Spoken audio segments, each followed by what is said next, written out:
The story of the old man who made withered trees to flower.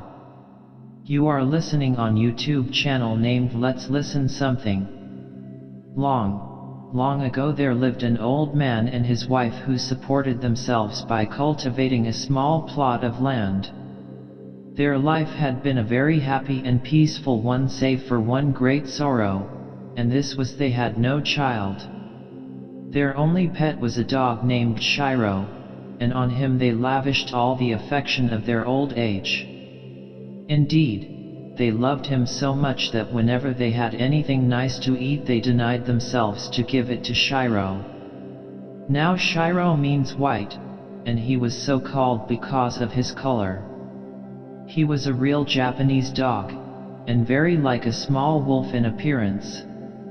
The happiest hour of the day both for the old man and his dog was when the man returned from his work in the field, and having finished his frugal supper of rice and vegetables, would take what he had saved from the meal out to the little veranda that ran round the cottage. Sure enough, Shiro was waiting for his master and the evening titbit. Then the old man said chin, chin, and Shiro sat up and begged, and his master gave him the food. Next door to this good old couple there lived another old man and his wife who were both wicked and cruel, and who hated their good neighbors and the dog Shiro with all their might. Whenever Shiro happened to look into their kitchen they at once kicked him or threw something at him, sometimes even wounding him. One day Shiro was heard barking for a long time in the field at the back of his master's house. The old man, thinking that perhaps some birds were attacking the corn, hurried out to see what was the matter. As soon as Shiro saw his master he ran to meet him, wagging his tail, and, seizing the end of his kimono, dragged him under a large yenoki tree. Here he began to dig very industriously with his paws, yelping with joy all the time. The old man, unable to understand what it all meant, stood looking on in bewilderment. But Shiro went on barking and digging with all his might.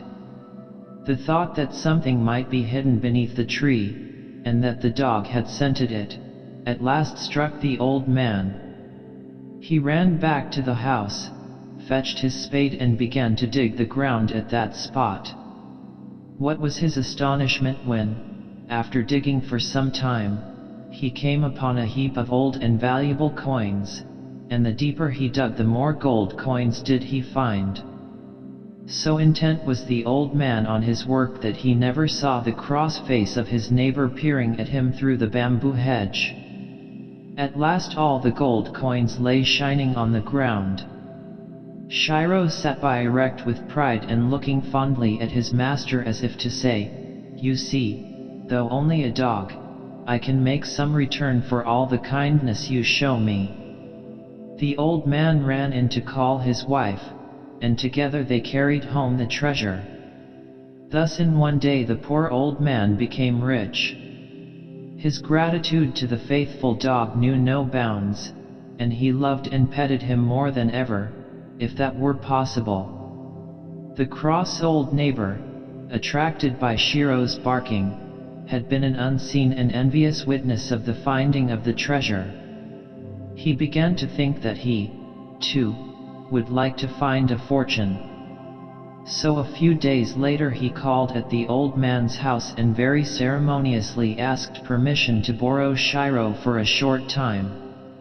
Shiro's master thought this a strange request, because he knew quite well that not only did his neighbor not love his pet dog, but that he never lost an opportunity of striking and tormenting him whenever the dog crossed his path. But the good old man was too kind-hearted to refuse his neighbor, so he consented to lend the dog on condition that he should be taken great care of. The wicked old man returned to his home with an evil smile on his face, and told his wife how he had succeeded in his crafty intentions. He then took his spade and hastened to his own field, forcing the unwilling Shiro to follow him. As soon as he reached a yenoki tree, he said to the dog, threateningly, If there were gold coins under your master's tree, there must also be gold coins under my tree. You must find them for me. Where are they? Where? Where? And catching hold of Shiro's neck, he held the dog's head to the ground, so that Shiro began to scratch and dig in order to free himself from the horrid old man's grasp. The old man was very pleased when he saw the dog begin to scratch and dig, for he at once supposed that some gold coins lay buried under his tree as well as under his neighbor's, and that the dog had scented them as before. So pushing Shiro away, he began to dig himself, but there was nothing to be found. As he went on digging, a foul smell was noticeable, and he at last came upon a refuse heap. The old man's disgust can be imagined. This soon gave way to anger. He had seen his neighbor's good fortune, and hoping for the same luck himself, he had borrowed the dog Shiro, and now, just as he seemed on the point of finding what he sought, only a horrid-smelling refuse heap had rewarded him for a morning's digging. Instead of blaming his own greed for his disappointment, he blamed the poor dog. He seized his spade, and with all his strength struck Shiro and killed him on the spot. He then threw the dog's body into the hole which he had dug in the hope of finding a treasure of gold coins, and covered it over with the earth. Then he returned to the house, telling no one, not even his wife, what he had done. After waiting several days, as the dog Shiro did not return, his master began to grow anxious. Day after day went by and the good old man waited in vain. Then he went to his neighbor and asked him to give him back his dog. Without any shame or hesitation, the wicked neighbor answered that he had killed Shiro because of his bad behavior. At this dreadful news, Shiro's master wept many sad and bitter tears. Great indeed was his woeful surprise, but he was too good and gentle to reproach his bad neighbor. Learning that Shiro was buried under the enoki tree in the field, he asked the old man to give him the tree, in remembrance of his poor dog Shiro. Even the cross old neighbor could not refuse such a simple request, so he consented to give the old man the tree under which Shiro lay buried. Shiro's master then cut the tree down and carried it home. Out of the trunk he made a mortar. In this his wife put some rice, and he began to pound it with the intention of making a festival to the memory of his dog Shiro. A strange thing happened. His wife put the rice into the mortar, and no sooner had he begun to pound it to make the cakes, than it began to increase in quantity gradually till it was about 5 times the original amount, and the cakes were turned out of the mortar as if an invisible hand were at work. When the old man and his wife saw this, they understood that it was a reward to them from Shiro for their faithful love to him. They tasted the cakes and found them nicer than any other food. So from this time they never troubled about food, for they lived upon the cakes with which the mortar never ceased to supply them. The greedy neighbor, hearing of this new piece of good luck, was filled with envy as before, and called on the old man and asked leave to borrow the wonderful mortar for a short time, pretending that he, too, sorrowed for the death of Shiro, and wished to make cakes for a festival to the dog's memory. The old man did not in the least wish to lend it to his cruel neighbor, but he was too kind to refuse. So the envious man carried home the mortar, but he never brought it back. Several days passed, and Shiro's master waited in vain for the mortar, so he went to call on the borrower, and asked him to be good enough to return the mortar if he had finished with it. He found him sitting by a big fire made of pieces of wood. On the ground lay what looked very much like pieces of a broken mortar. In answer to the old man's inquiry, the wicked neighbor answered haughtily, Have you come to ask me for your mortar? I broke it to pieces, and now I am making a fire of the wood, for when I tried to pound cakes in it only some horrid smelling stuff came out. The good old man said, I am very sorry for that. It is a great pity you did not ask me for the cakes if you wanted them. I would have given you as many as ever you wanted. Now please give me the ashes of the mortar, as I wish to keep them in remembrance of my dog. The neighbor consented at once, and the old man carried home a basket full of ashes. Not long after this, the old man accidentally scattered some of the ashes made by the burning of the mortar on the trees of his garden. A wonderful thing happened. It was late in autumn and all the trees had shed their leaves, but no sooner did the ashes touch their branches than the cherry trees, the plum trees, and all other blossoming shrubs burst into bloom, so that the old man's garden was suddenly transformed into a beautiful picture of spring. The old man's delight knew no bounds, and he carefully preserved the remaining ashes. The story of the old man's garden spread far and wide, and people from far and near came to see the wonderful sight. One day, soon after this, the old man heard someone knocking at his door, and going to the porch to see who it was, he was surprised to see a knight standing there. This knight told him that he was a retainer of a great daimyo, earl, that one of the favorite cherry trees in this nobleman's garden had withered, and that though everyone in his service had tried all manner of means to revive it, none took effect. The knight was sore perplexed when he saw what great displeasure the loss of his favorite cherry tree caused the daimyo. At this point, fortunately, they had heard that there was a wonderful old man who could make withered trees to blossom, and that his lord had sent him to ask the old man to come to him. And, added the knight, I shall be very much obliged if you will come at once.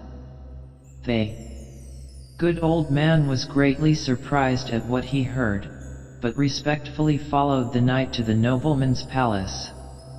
The daimyo, who had been impatiently awaiting the old man's coming, as soon as he saw him asked him at once, Are you the old man who can make withered trees flower even out of season? The old man made an obeisance, and replied, I am that old man. Then the daimyo said, You must make that dead cherry tree in my garden blossom again by means of your famous ashes. I shall look on. Then they all went into the garden, the daimyo and his retainers and the ladies-in-waiting, who carried the daimyo's sword. The old man now tucked up his kimono and made ready to climb the tree. Saying excuse me, he took the pot of ashes which he had brought with him, and began to climb the tree, everyone watching his movements with great interest. At last he climbed to the spot where the tree divided into two great branches, and taking up his position here, the old man sat down and scattered the ashes right and left all over the branches and twigs. Wonderful, indeed, was the result. The withered tree at once burst into full bloom. The daimyo was so transported with joy that he looked as if he would go mad. He rose to his feet and spread out his fan, calling the old man down from the tree. He himself gave the old man a wine cup filled with the best sake, and rewarded him with much silver and gold and many other precious things. The daimyo ordered that henceforth the old man should call himself by the name of Hanasakajiji, or the old man who makes the trees to blossom, and that henceforth all were to recognize him by this name, and he sent him home with great honor. The wicked neighbor, as before, heard of the good old man's fortune, and of all that had so auspiciously befallen him, and he could not suppress all the envy and jealousy that filled his heart. He called to mind how he had failed in his attempt to find the gold coins, and then in making the magic cakes, this time surely he must succeed if he imitated the old man, who made withered trees to flower simply by sprinkling ashes on them. This would be the simplest task of all. So he set to work and gathered together all the ashes which remained in the fireplace from the burning of the wonderful mortar. Then he set out in the hope of finding some great man to employ him, calling out loudly as he went along, "Here comes the wonderful man who can make withered trees blossom. Here comes the old man who can make dead trees blossom." The daimyo in his palace heard this cry, and said, "That must be the Hanasaka Jijii passing. I have nothing to do today. Let him try his art again, it will amuse me to look on." So the retainers went out and brought in the impostor before their lord. The satisfaction of false old man can now be imagined. But the daimyo, looking at him, thought it strange that he was not at all like the old man he had seen before, so he asked him, "Are you the man whom I named Hanasaka Jijii?" And the envious neighbor answered with a lie, "Yes, my lord." "That is strange," said the daimyo. "I thought there was only one Hanasaka Jijii in the world. Has he now some disciples?" "I am the true Hanasaka Jijii. The one who came to you before was only my disciple," replied the old man again. "Then you must be more skillful than the other. Try what you can do and let me see." The envious neighbor, with the daimyo and his court following, then went into the garden, and approaching a dead tree, took out a handful of the ashes which he carried with him, and scattered them over the tree. But not only did the tree not burst into flower, but not even a bud came forth.